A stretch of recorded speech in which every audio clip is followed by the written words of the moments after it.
Ni hao Taiwan, it's Alexander23 and you're listening to ICRT FM 100. What's up, fam? I'm Joey. Once again, today we'll be connecting with artists from around the world. And today it's a singer-songwriter, but also a record producer.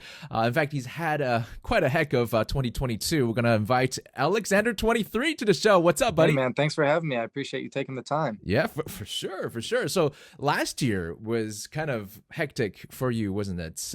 First off, congratulations. You were on Olivia Rodrigo's team when you guys got the nod. And of course, you helped her write Good For You. And you also opened and toured with John Mayer.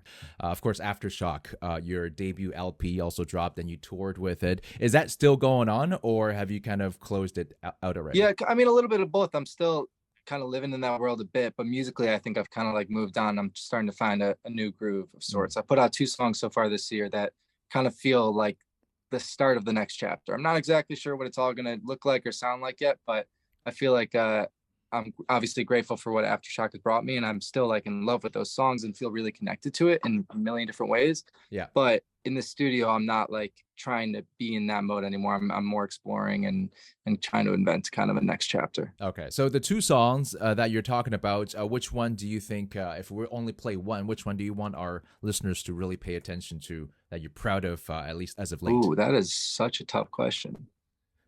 I'm gonna go with the last one I put out. It's called I Want to Live Forever. And it's a rare kind of like upbeat, fun song from me, which is something I want to try and do a bit more. But it felt really fun to make, and I think it's really fun to listen to. So I'm going to go with that one. What's the concept about at least your side of the story? My side of the story is Aftershock is kind of like a classic breakup album, at least to me. That's how it feels. Yeah.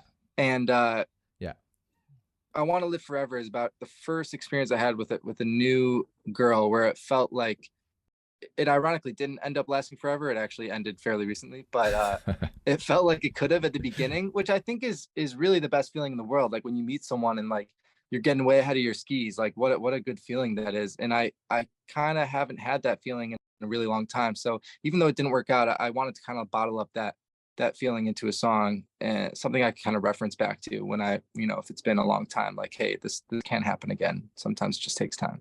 Well, I think you have to go into every relationship with that mindset, right? You have to believe that it will last. Otherwise, what's the point? Yeah, no, I agree. But then part of me is like, or you can go into something being like, hey, this could be a fun 3 months, or this could, but I think you have to go in believing in some capacity. And it had been a while since I had believed in forever with someone, and so even though it didn't turn out to be forever, I still was really grateful for the time we did have.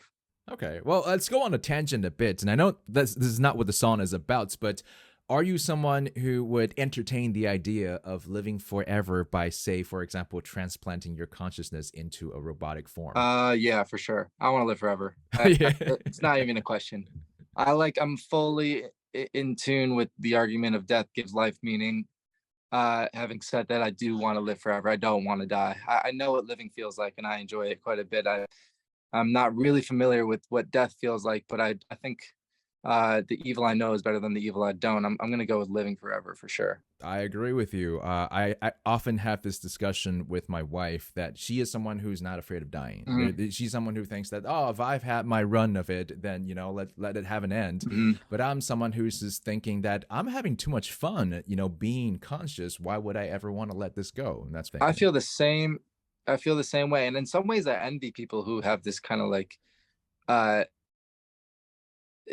maybe even its maturity about like death and what that means and how it contextualizes life. But for me, like, I don't know, man, I'm having a great time. I don't want this to end anytime soon, if ever.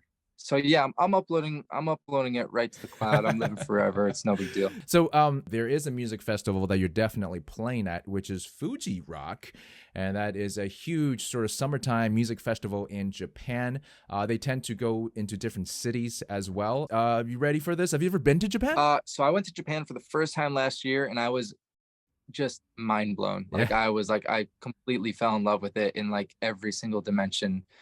And I've known about FUJI Rock since I think like I got the offer like fairly soon after being there, which was like August of last year, something like that. Wow. So I've been looking forward to this for a really, really, really long time. I'm really excited to be back in that part of the world.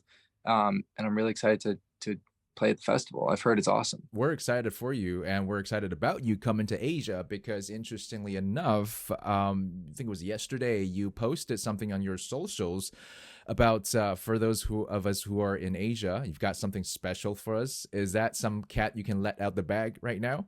I do, because I think this is airing after I've already would have announced it. Yeah, I think you're safe. I think you're safe.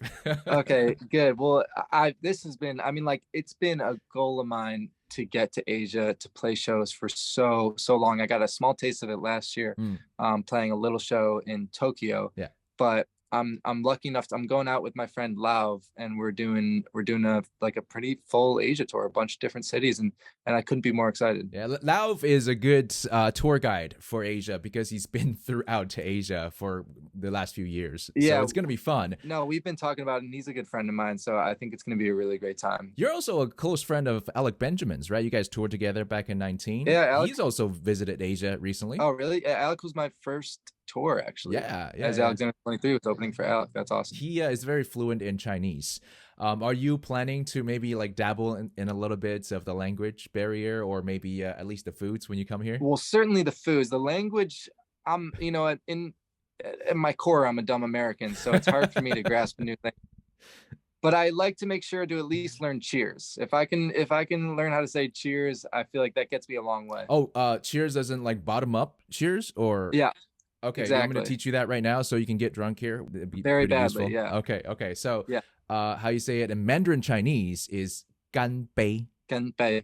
Like G-A-N flat note, and bei with a little, like a B-E-I, but with a little bit of upwards tone. Okay. 干杯. Yeah, very good. Very good. 干杯. I'll work on it. By the time I get there, it'll be perfect. Say that on stage, confuse people. They'll be like, does he know what he's saying? Amazing. So what's happening for you after the 2 singles that you dropped this year? I'm guessing there's an album on the way. I'm guessing you're writing. Yeah, I'm writing a bunch. This year has also been a lot of producing for other people, which has been such a treat. I love doing that so much. Yeah. And it, interestingly enough, usually informs kind of the writing for myself. Like, I love doing them both at the same time, and I've been doing them concurrently all year. And so I got a lot of my music coming out, and I got a lot of other people's music that I've been fortunate enough to help with coming out this year. So a lot of songs coming out this year. If you like anything I do musically, you're going to be feasting this year. Oh, good. Okay, we're going to follow you everywhere. And yeah, it does look like 2023 is going to be a big year for Alexander 23. Gotta be. And thank you so much for sharing your time with us today. Joey, thank you so much. Ganpai.